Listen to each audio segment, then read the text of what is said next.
Okay, so in this problem, we're going to assume acceleration due to gravity is 10 meters per second squared straight down.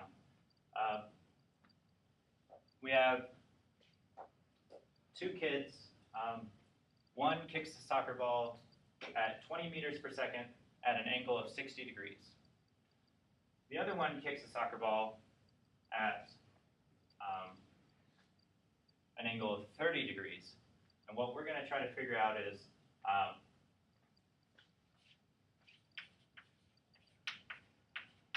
how fast, what's the initial velocity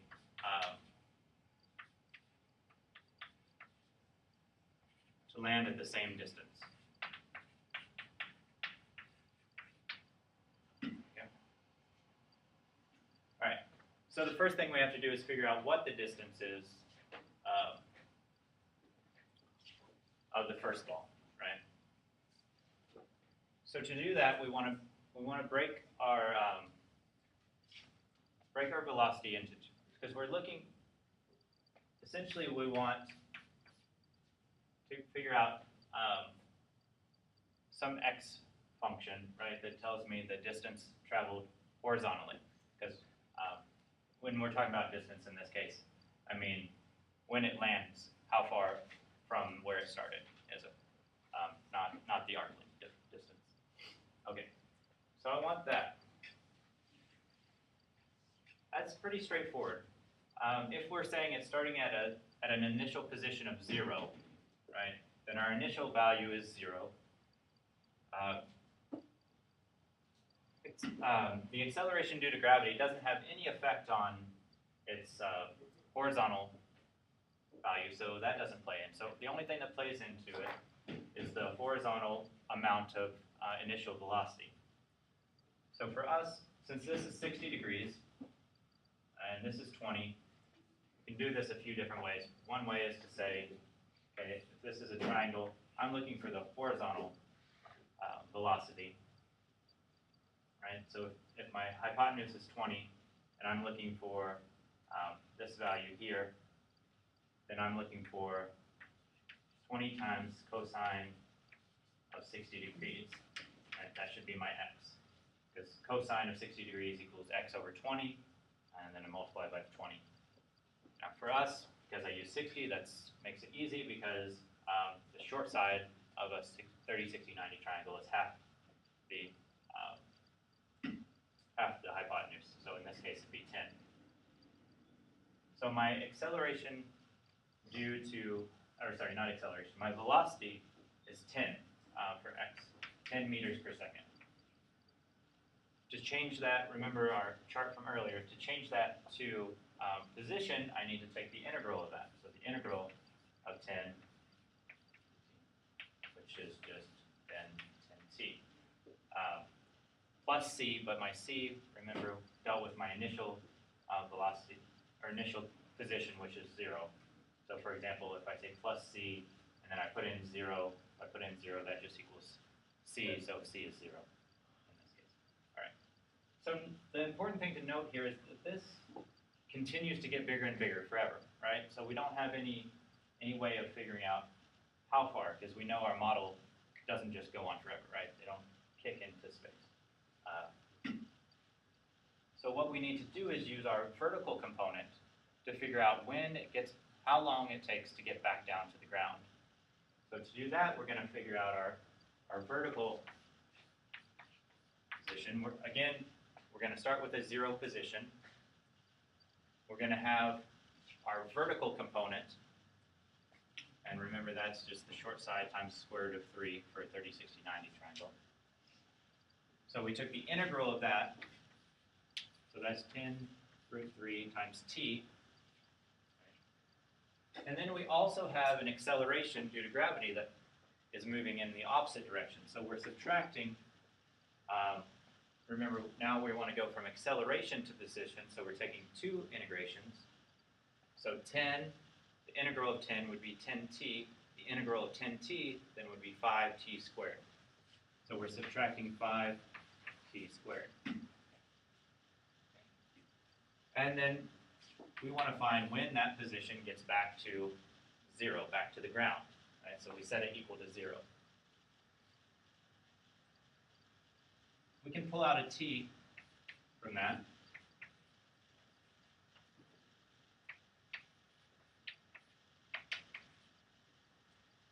When we pull out that t, it means one of the factors is t equals 0. Well, that's good because that means that was our initial position, right? At time t, we were on the ground.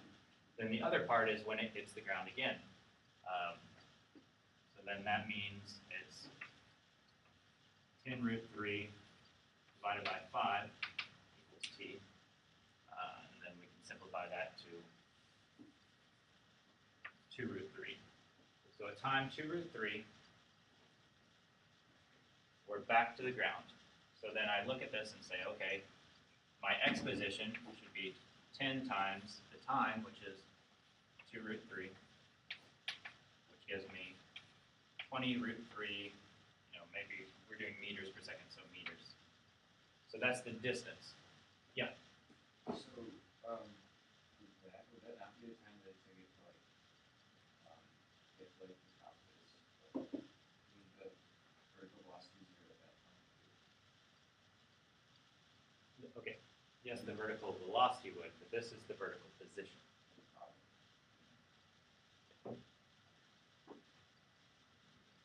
Good question. Yeah. So we're looking at, if we wanted, that's a good example of, if we wanted to know how long it takes to reach the top point, then we would want to maybe find the derivative of y. Okay. So now we have this situation. We know what the time we're looking for. So we want to figure out, in this case, we'll call this x2 of, sorry, not time. We want, so this is the distance. We want the same distance of, I shouldn't assume that I know how much time it's going to take. But I want it to be the same distance. So I want this, when this is equal to 20 root 3.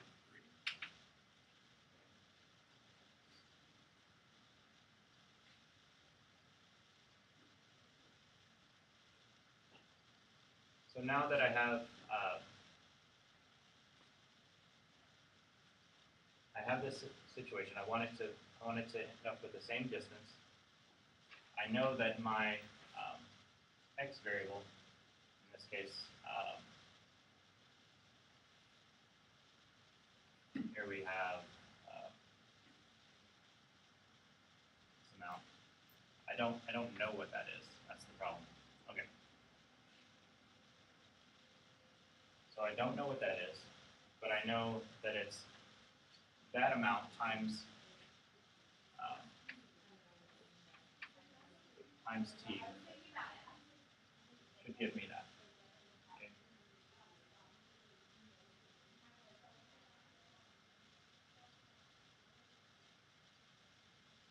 So that's my velocity times t, gives me the position. And I want it to equal that distance. This is confusing because that's times.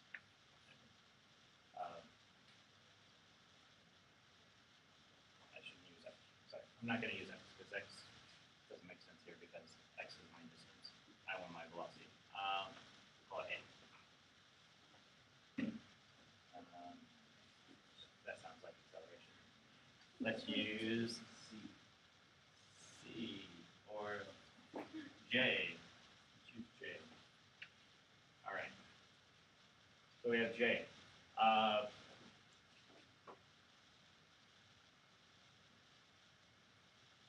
So in that case, we have our time should be whatever that divided by J is. Okay. So we have this, that equals t. Then the other thing that we need to do is we can use this, call it P. I know that my y position should be, it's related to J. So let me relate these. J is equal to P times square root of 3. Right? is p times the square root of 3. So then that's 20 divided by p. Okay. And then I know I've got acceleration due to gravity is the same, and I've got my p value times t. And I want that equals 0. And that was at t minus 5t. So t is at 0. And t equals t divided by 5. Yeah.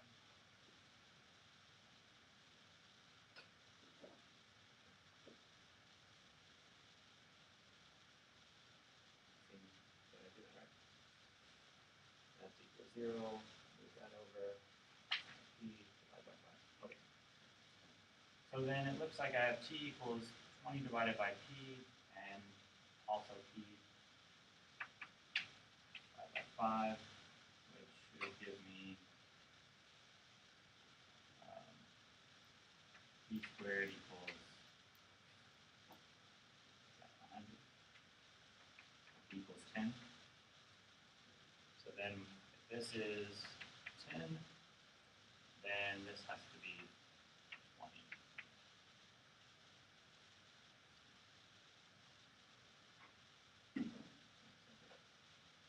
This is the shorter side of a 36